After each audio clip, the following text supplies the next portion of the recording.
1973 সনে একটা নির্বাচন হয়েছিল। আপনারা কি জানেন সেই নির্বাচনে আওয়ামী লীগ কত সিট পেয়েছিল? 293টা। 300 আসনের মধ্যে একক আওয়ামী লীগ কথা কয় না। 200। আপনি কি জানেন সেই নির্বাচন কিভাবে হয়েছিল?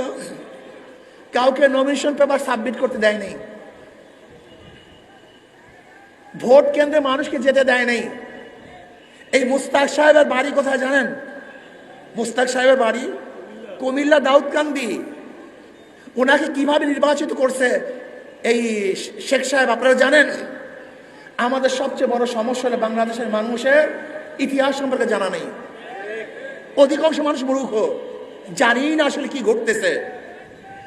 দাউদকান্দির থেকে হেলিকপ্টারে ভোটের বাক্স ছিনিয়ে নিয়ে এসে এই ঢাকায় বসে সিল টাকিয়ে মুস্তাক সাহেবকে পাশ করিয়েছিলেন এই আওয়ামী লীগ। সেই নির্বাচন প্রহসনী নির্বাচন হয়েছিল, সুষ্ঠু নির্বাচন হয়নি। ভেবেছিলাম যে না, 75-এর পরে দেশে শান্তি আসবে, মুক্তি আসবে। 77-এ বিএনপি স্থাপন করলো, বিএনপি জন্মগ্রহণ করলো, জিয়াউর রহমান সাহেব ক্ষমতা আসছেন। এরপর জিয়াউর রহমান সাহেব বিদায় হয়ে গেছেন। জিয়াউর রহমান সাহেবের গুণকীর্তন করে এর সত্তার সাহেবকে ক্ষমতা বসালেন, যে জিয়াউর রহমান সাহেবের অপূর্ণ কাজগুলি সত্তার সাহেব পূর্ণ করবেন।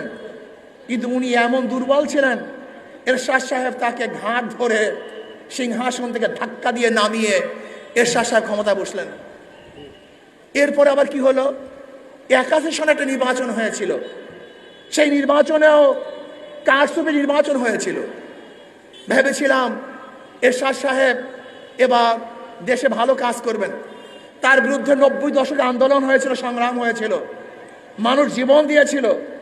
91 সনে জিয়াউর রহমান সাহেবের কিসসা কাহিনী বলে তার স্ত্রী খালেদা জিয়াকে ক্ষমতা বসিয়েছিলাম। ভেবেছিলাম এবার গৃহিণীর থেকে যেহেতু তিনি প্রাইম মিনিস্টার হয়েছেন, দেশ ভালো চালাবেন। কিন্তু আবার আন্দোলন সংগ্রাম, 96 আন্দোলনের কারণে খালেদা জিয়া গদির থেকে সরে যেতে বাধ্য হয়েছিলেন। আবার সেই মনস্কন্যা, ওই যে মনস্কন্যা, মনে আছে তো মনস্কন্যা? হ্যাঁ, মনস্কন্যাকে 96-তে বসালাম। ভেবেছিলাম এবার মানুষ শান্তি পাবে, মুক্তি পাবে। কিন্তু মনস্কন্যা এমন কাজ করেছেন, 2001-এ মনস্কন্যা নির্বাচনের কাছেও যেতে পারেন নাই, জমনের হার হারছেন। আবারও সেই জিয়াউর রহমান সাহেবের কেসা কাহিনী করে 2001-এ কাকে ক্ষমতায় বসালাম? আবারও সেই গৃহিণীকে। ভেবেছিলাম এবার দেশ ভালো চালাবেন। কিন্তু কয়েক বছরের মধ্যে এত আন্দোলন, এত সংগ্রাম, মঈনুদ্দিন সাহেব, ফখরুদ্দিন সাহেব গুহার থেকে বের হয়ে 2 নেশন 2 মাইনাস থিওরির মাধ্যমে দুজনকে গৃহবন্দী করলেন, একজনকেও রাখবো না।